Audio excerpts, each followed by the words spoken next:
సుపారీ పాలనలో తొలి అడుగు ఇంటింటికి తెలుగుదేశం కార్యక్రమంలో చిల్లకూరు మండలం బల్లవోలు గ్రామం నందు ప్రారంభించిన శాసనసభ్యులు డాక్టర్ పాసం సునీల్ కుమార్ గూడూరు నియోజకవర్గం.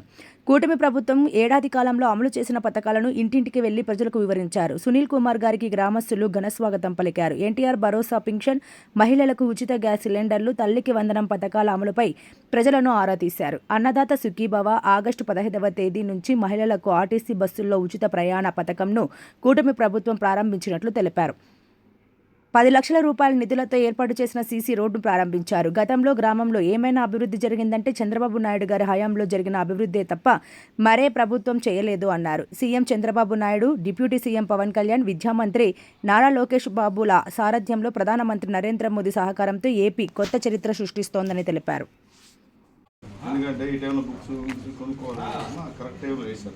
ఇంతకుముందు ఎవరికి ఇచ్చేవాళ్ళు, ఇప్పుడు చంద్రబాబు నాయుడు వేసిన తర్వాత ఎంతమంది పెట్టినట్టే అంతమందికి ఇస్తున్నారు. ఇంకేమైనా సమస్యలు ఉంటే చెప్పండి. ఓవరాల్గా రెడీ అంటే చంద్రబాబు నాయుడు గవర్నమెంట్ ఎట్టుంది చెప్పండి. తర్వాత వచ్చిన 15 తేదీ నుండి ఉచిత బస్సు అమ్మ టికెట్లు వస్తుంది తల్లి. మీరు ఎక్కడ నుంచి అమ్మగారిని అత్తగారిని చెప్పి ప్రశాంతం మళ్ళీ సాయంత్రం ఓకే తల్లి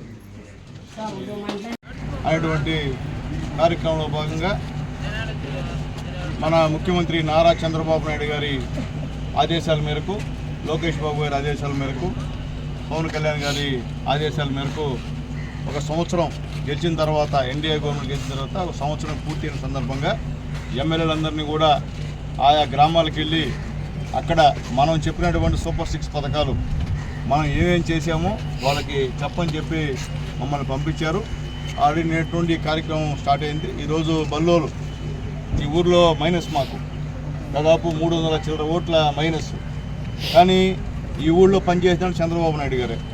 రోడ్లన్నీ చంద్రబాబు నాయుడు హయాంలో నేను ఎమ్మెల్యే కూడా ఇచ్చిన రోడ్లే. అయినా ఇంకా మార్పు రాలా వీళ్ళకి. ఎందుకంటే చాలా రోజులు ఏంటంటే భయానికి గురి అయిపోయినారు. ఏదో భయపించి గందరగోళం చేసి ఎలక్షన్లు మాత్రం సీసీ కెమెరాలు పెడుతున్నాం, మీరు ఎవరు కోట్లేసా తెలిసిపోతాయని చెప్పి భ్రమ పెట్టి మా పేదవాళ్ళందరినీ కూడా ఇబ్బంది పెట్టే కార్యక్రమం అది. ఇక ఇవన్నీ చెల్లవు, ఇంక చెల్లుబాటు కాదు. ఈ భయపిస్తే ఎవరు భయపడేదానికి పరిస్థితి లేదు. ఈరోజు మార్పు వచ్చింది. యువత అంతా కూడా ఈరోజు మా వెనకాల వస్తుంది. ఎందుకంటే వాళ్ళు కూడా ఈ ఊరుకు సంబంధించిన పరిస్థితి కూడా క్షుణ్ణంగా అర్థమై ఉంటుంది.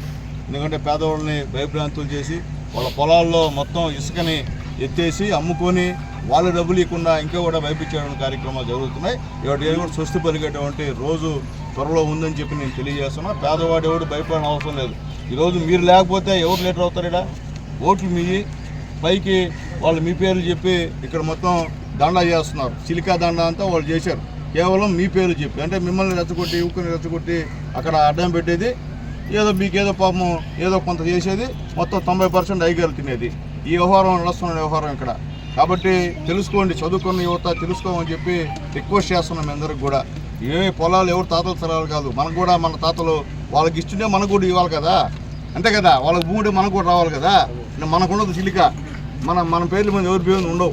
ఉన్నే మీరు ఎత్తుదానికి ఇక్కడ ఎత్తేవాళ్ళు ఎత్తారు.